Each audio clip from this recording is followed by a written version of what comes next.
வரக்கூடிய இந்திய துணை ஜனாதிபதி அவர்களுடைய துணை குடியரசுத் தலைவருடைய தேர்தலை அத்தனை எதிர்கட்சிகளும் இணைந்து ஒரு வேட்பாளரை திரு சுதர்சன ரெட்டி அவர்களை முன்னாள் சுப்ரீம் கோர்ட் ஜஸ்டிஸாக பணியாற்றி இருக்கக்கூடிய அவரை இன்று வேட்பாளராக நிறுத்தி இருக்கிறோம்.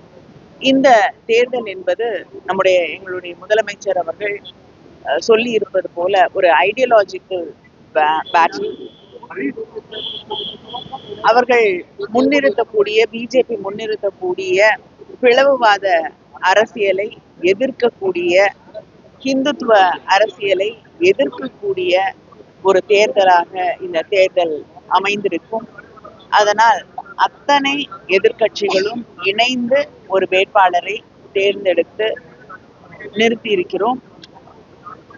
அத்தனை எதிர்கட்சிகளிடமும் கருத்து கேட்கப்பட்டு, ஆலோசனைகள் கேட்கப்பட்டு, பல கருத்துரையாடல்களுக்கு பிறகு நேற்று காங்கிரஸ் உடைய தலைவர் திரு கார்கேஜி அவர்கள் முதலமைச்சர் அவர்களிடமும் இந்த வேட்பாளரை பற்றி பேசி அவருடைய ஏற்பையும் பெற்று இந்த வேட்பாளரை இன்று அனைவரும் இணைந்து அறிவித்திருக்கிறோம். இந்த வேட்பாளர் தேர்தலில் இறுதியாக அறிவிக்கப்பட்ட பெயர் தான் இறுதி பட்டியலிலே இருந்த பெயர். அதுதான் இறுதியான பெயர்.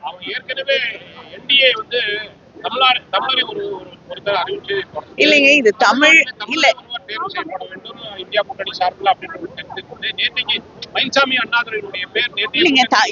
இது தமிழர் அல்லாதவர் அப்படிங்கிற தேர்தல் அப்படிங்கறத தாண்டி மிக முக்கியமாக நாம் கருத்தில் கொள்ள வேண்டியது, இது கருத்தியல்களுக்கு எதிரான ஒரு இரண்டு துருவங்களிலே இருக்கக்கூடிய கருத்தியல்கள் மோதிக்கொள்ளக்கூடிய ஒரு போட்டியாக நாம் இதை உணர்ந்து கொள்ள வேண்டும். அதனால ஒரு RSS பின்புலத்திலிருந்து வரக்கூடிய ஒருவர் பிஜேபியுடைய பிளவுவாத அரசியலை முன்வைக்கக்கூடிய ஒருவரை எதிர்த்து நிறுத்தப்பட்டிருக்கக்கூடிய வேட்பாளராக அத்தனை எதிர்கட்சிகளுடைய ஒருமித்த வேட்பாளர் என்பதை நாம் மனதிலே வைத்துக் கொள்ள வேண்டும். இதை எந்த மாநிலத்திற்குள்ளும் கொண்டு போய் சேர்த்து விட முடியாது. தமிழ்நாட்டில இருந்து பிஜேபி ஒரு வேட்பாளரை நிறுத்தி இருக்கிறார்கள் என்று சொன்னால் அவங்க தமிழுக்காக என்ன செஞ்சிருக்காங்க, தமிழ்நாட்டுக்காக என்ன செஞ்சிருக்காங்க, தமிழ் மக்களுக்காக என்ன செஞ்சிருக்காங்க? தொடர்ந்து அவர்களை வஞ்சித்துக் கொண்டிருக்கக்கூடியவர்கள் வேட்பாளரை மட்டும் நிறுத்திட்டா தமிழ்நாட்டுக்கு எல்லாம் செஞ்சுதான் வந்துருமா?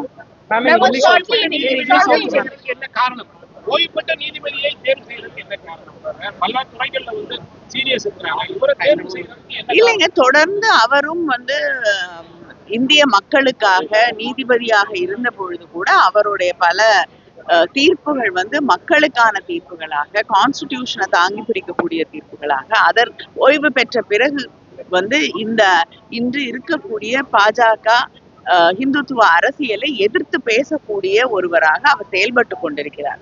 அதனால அவரை எல்லோரும் ஒருமித்த கருத்தோடு தேர்ந்தெடுத்து நிறுத்தியிருக்கிறோம். செய்திகளை உடனுக்குடன் தெரிந்து கொள்ள கீழ்கண்ட கேபிள் மற்றும் DTH நெட்வொர்க்குகளில் எம்நாடு செய்தி தொலைக்காட்சியை காணுங்கள். பாதகம் செய்பவரை கண்டால் நாம் பயம் கொள்ளலாகாது பாப்பா. மோதி மிதித்து விடு பாப்பா, அவர் முகத்தில் உமிழ்ந்து விடு பாப்பா. அண்மை செய்திகளை உடனுக்குடன் தெரிந்து கொள்ள இணைந்திருங்கள் எம்நாடு தொலைக்காட்சியுடன்.